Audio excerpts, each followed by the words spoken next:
At Apple, we have a long history of leadership in personal computing. We were the first company to make a broadly successful personal computer line with the Apple II, and we're the people who made the graphical interface successful with the Macintosh.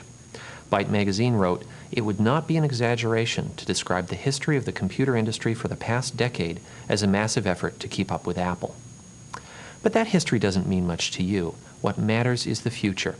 So here's a glimpse of some of the features we've just released, or are about to, hosted by some of the people actually working on them. Think of this as a preview of what you'll soon be able to do if you buy a Macintosh today, or as a guide to the things that the rest of the industry will be struggling to copy for the next 10 years. Let's see how the high performance of the PowerPC processor lets PowerMacs do tasks much faster than high-end Pentium systems based on aging Intel technology. Let's look at some examples. We'll use a PowerMac with a 120 MHz PowerPC 604 processor and a 120 MHz Pentium system. First, a look at some business graphics. We'll use Delta Graph to plot a 3D graph of a large number of points. Let's start the graph on both machines. The Mac has already started to plot while the Pentium is still thinking about it. The Mac is already finished, so we can take a look at the data with another type of 3D chart. The Mac's done again, so let's try and look at the data a third way while the Pentium is still plotting. The Power Mac has finished a third view while the Pentium is still working on its first chart. Next, we'll compare a Harrier flight simulator game. Notice in this outside view how the Power Mac is not only much faster than the Pentium, but also much smoother. Even though both systems are running at 120 MHz, the Power Mac provides the user with a much better experience. Our third example shows not only the advantage of PowerPC over Pentium, but it's also an example of the exciting things we'll be seeing from companies that are making Mac compatibles. This is a Genesis MP multiprocessor from Daystar. We'll compare Photoshop running on it to Photoshop running on a 120 MHz Pentium. I'll apply the Find Edge filter to the same image on both. The multiprocessor Mac compatible finished a lot faster than the Pentium, and it's only a prototype. We expect the shipping model to be twice as fast. You can't do multiprocessing with Windows 95. Now, here are two examples of how Apple continues to extend its lead in graphics. One of the fundamental goals of QuickDraw 3D is to make 3D an integral part of the Macintosh experience. Let's see what that looks like. What I'll do here is take a 3D file and drop it on top of everybody's favorite text editor, SimpleText, which ships with every Macintosh. I can open up the file and I can manipulate it in real time. One of the other things I can do is drag it and drop it into everybody's second favorite application, the scrapbook. Here I have the same file, and again it's full 3D. And now I'll go to a third application and once again drag the chair into the application. In this case, I can show a few other things. First of all, I'd like to show you how most people work with 3D. They work with wireframe. But because of the power of the PowerPC and its floating point performance, I can render this to make it look much better and still interact with it in real time. In fact, what I'd like to do here is animate the model to make it a bit more interesting. And finally, what I'd like to do is take some picked images. In this case, some bricks. In another case, some jelly beans to make the chair a little bit more colorful. QuickDraw 3D makes it easier not only for 3D applications to work with 3D graphics, but also 2D applications to work with 3D graphics. Here I have a 2D presentation package, and I'm going to import a 3D graphic. So here's the same chair that I was working with earlier. I can bring it in, I can scale it, but since it's 3D, I can also zoom in on it and rotate it a little bit more if I'd like to get it just the way I'd like it to look. With QuickDraw 3D running on Power Macintosh personal computers, we're bringing the performance of real-time 3D graphics that you'd normally find on expensive workstations to the world of personal computers. QuickDraw GX is the new imaging architecture for the Mac OS. It contains printing, graphics, color management, and type handling capabilities that are unmatched by any operating system in the PC industry. Now this application is called Lightning Draw GX. It's built entirely on QuickDraw GX. I'm going to use it to demonstrate some GX type capabilities. Notice as I type, alternate forms of the characters are appearing on the fly. Basically, the instructions that say which characters should appear are contained in the font. The right thing happens automatically. I don't have to type any weird keystrokes. High-level typographic functions such as fractions can also be built right into the font. You can also do things like ordinals, for example. Now, because QuickDraw GX considers the display of type also a graphics function, I can do things like place this line of text on very, very extreme perspective and still go in and edit that line of text. You can't do this in existing graphics applications. You have to turn the text into a static graphic, then modify it. You can't even go in and do something as simple as just change the font. Now, this kind of capability is what's going to keep the Mac OS ahead in both our publishing markets as well as in foreign markets where typographic needs are very, very complex and sophisticated. Now let's see some of the ways that a Macintosh helps you communicate with other people more efficiently. One of the challenges that people face today is managing all the different forms of electronic communication: telephone, fax, voicemail, and the many different types of email. With System 7.5, we build these capabilities directly into the Macintosh, making it much easier for people to stay in touch.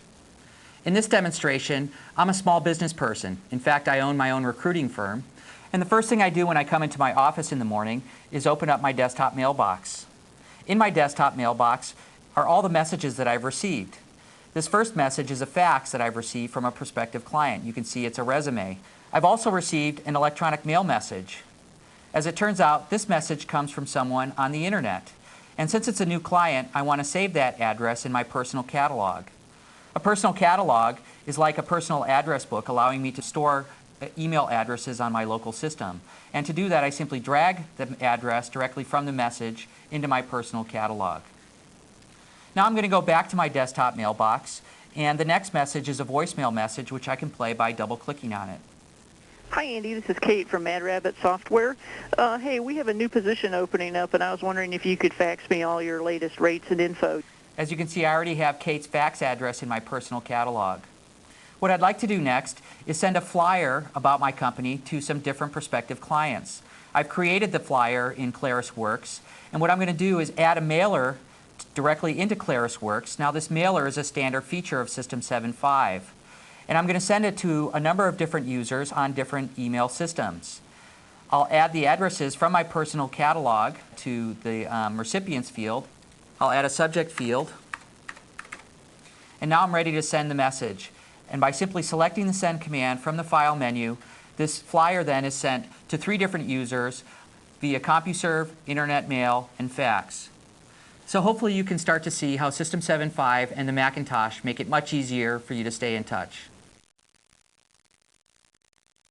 QuickTime conferencing is a system extension that lets Mac users video conference and collaborate with other users on a variety of networks, including ISDN, Ethernet, and the World Wide Internet.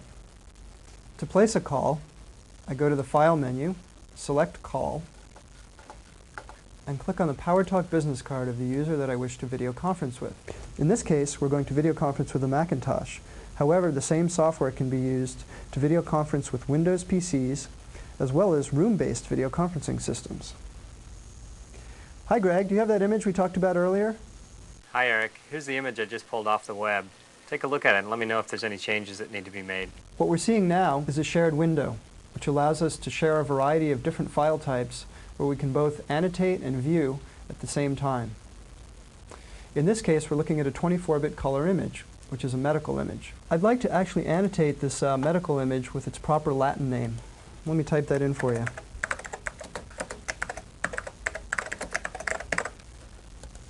There it is. Eric, I think we're going to need to highlight this area as well. In the shared window, users in a conference can annotate the contents of the shared window with text or graphics. Hey Greg, let's take a look at this. This is an example of Apple's QuickTime VR technology. QuickTime VR is a technology allowing for lifelike representation of scenes, permitting full 360-degree panoramic views. In this case, we're looking at a QuickTime VR movie of the Apple company store. In fact, here's something quite interesting. Let's take a look at these PowerBooks in the company store. Wow, that looks really cool. Not only is QuickTime conferencing easy to use, it's more affordably priced than competitive products. It adheres to worldwide standards for video conferencing, and it's cross-platform, allowing you to video conference with users on other platforms, anywhere, anytime. Apple's newly introduced speech recognition and text-to-speech are the best in the personal computer market. They not only enhance user experience, but your productivity as well. For example, I can speed up functions I use most frequently, and using AppleScript, I can even tell the computer to do specific tasks. Let me show you. Make this speakable. Thank you letter is now speakable. Open thank you letter.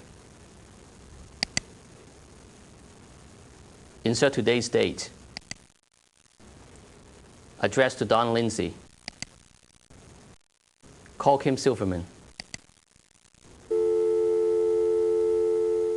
Soon, Apple will offer you remote access to the messages in your universal mailbox, over the phone, by speech. Imagine I'm in a hotel room. I want to retrieve my email that's back at my office. Here's what I'll be able to do. Good morning. This is Dominic's Macintosh. Please leave a message. This is Dominic. You have 2 voice messages, 2 email messages, and 1 fax. Who's the email from? One is from John Smith, and one is from your boss. Read the one from my boss. Dominic. The board of directors has requested our business plans by next Tuesday. As you can see, Apple is leading the way in integrating speech technologies into the Macintosh. Here's a look at a future product, the next major release of the Macintosh operating system. It's codenamed Copland. Copland redefines ease of use and makes you more productive. Copland includes a new operating system foundation that's fully optimized for PowerPC, so it's very fast, very responsive, and provides protected memory and also multitasking. In System 7.5 we provide multitasking, and Copland really builds on that. For instance, in Copland you can make multiple copies of an item all at the same time, and you don't have to wait for the machine to finish. Additionally, you can also do things like empty the trash while you're making copies, or even go and launch an application at the same time. And the fast, optimized native PowerPC operating system foundation provides you the capabilities to do this. Also built into Copland are assistants, which are the first version of agent capabilities we're bringing to the Macintosh operating system. Assistants do the work for you so that you don't have to. Here I'll show you an assistant that's called the Computer Custodian. The Computer Custodian backs up your hard disk. To set it up, we go through a simple interview process. Here we tell it what disk we want to back up onto, what kinds of files we want to back up, when we want it to back up. In fact, Friday at 6 o'clock is what we'll choose. And then also how we want to be notified once it's completed the task and done the work for us. Copland allows you to personalize and customize your desktop environment. Each Macintosh can have multiple desktops, one for each user, that can have features and functionality that are appropriate for that user's skill level and for their own personal preferences. For instance, here we have a basic desktop for a new user. It shows only a couple of applications and documents and hides the complexity behind the system. We can switch to a power user desktop, and this particular power user has their desktop password protected from the other users. In the power user's desktop environment, this particular user has all the features and functionality turned on, as well as having their own style, essentially the look and feel of the machine. In this case, it's sort of a high-tech look. We can go down to a pop-up window and launch an application, and the application inherits the same style.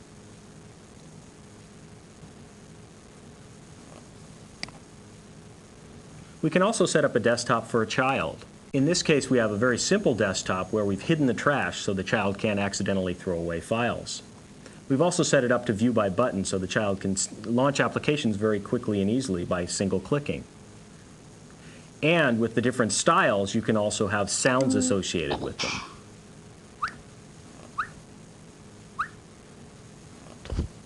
As well as animations. As you can see, Copland redefines ease of use and makes you more productive.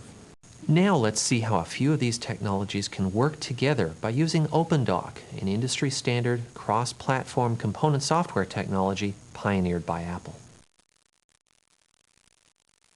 In this example, we've assembled a series of OpenDoc components based on a variety of Apple's technologies. In the upper left-hand corner, we have a table that is accessing stock information from a remote source. Imagine you're an investor and you want to get more information on a particular company's stock activity. With a single button click, I'm able to get more in-depth information that's illustrated in the table at the bottom half of the screen. We're able to get that information because these two parts are linked together. This component is based on Apple's QuickDraw 3D technology that graphically represents the stock information from our table. These buttons are a series of OpenDoc components that with a single button click take me straight out to a home page on the internet. This TV tuner component enables us to simply click on the TV and get live TV feeds straight into our desktop. Feels mostly in the minus column, down as many. Using Apple's QuickTime conferencing technology, we've created a component that allows us to simply click and be able to have a conversation live with our broker. Good morning, Greg. Good morning, Gina. This example illustrates OpenDoc's power in managing live concurrent data that's being drawn in from a series of remote sources. This also shows how a series of off-the-shelf components can be assembled to create a custom solution.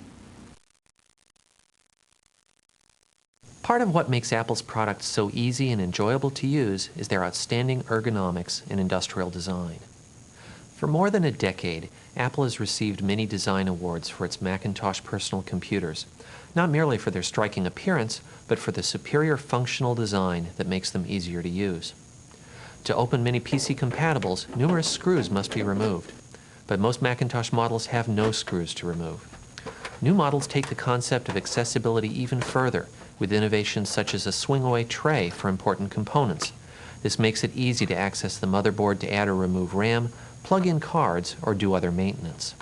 Setting up a Macintosh is easy because the cables and ports are clearly labeled with easy-to-understand icons. Just match the icons and plug the cable in. PCs usually don't have icons on their cables. User convenience and ergonomics are high priorities for Apple. Our new all-in-one Macs have a large 15-inch monitor on a tilt and swivel base, so the computer can be adjusted for the individual user's comfort. That's especially useful at home, where a child may be working one minute and her parent the next. All-in-one PCs don't have tilt and swivel, and so are more awkward to use. In the future, Apple will customize the Macintosh for specific kinds of users, in the home, in education, and in business. A lot of people want the advantages of a Macintosh, but they're concerned that they'll lose compatibility with all the PC clones in the world.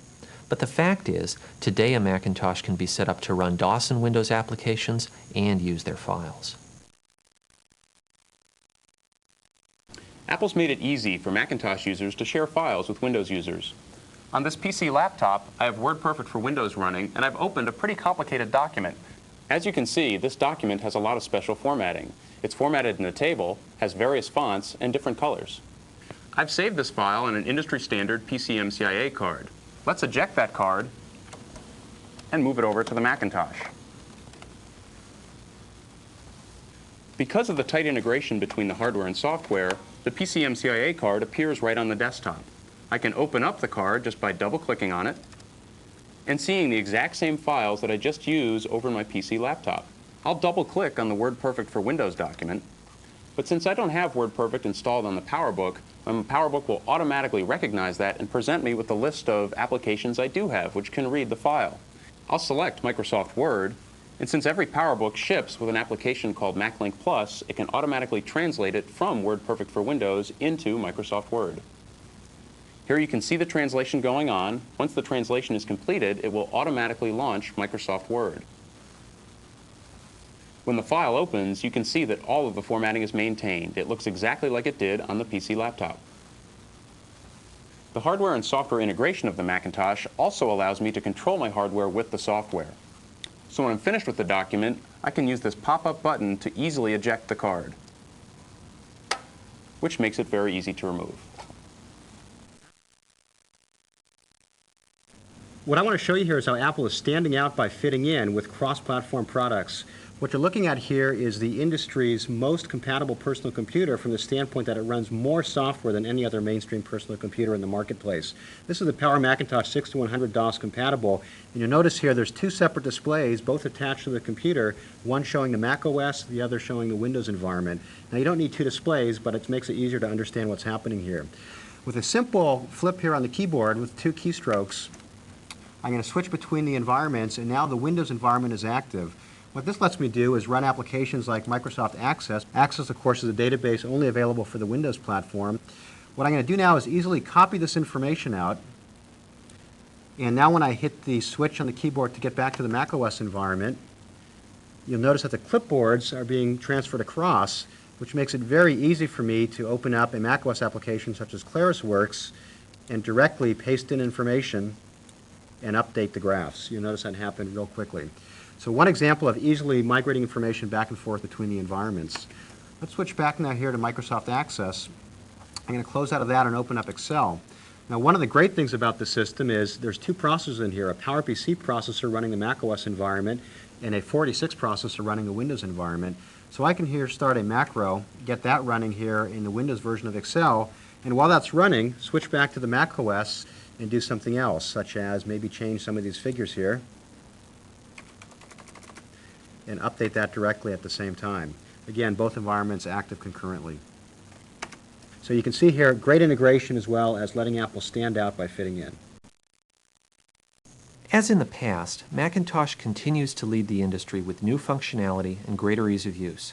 However, unlike the past, this time Apple isn't keeping its technology proprietary. We're licensing our hardware and software to create an industry of Apple Macintosh and Mac compatibles, all with advanced functionality that helps you get more done.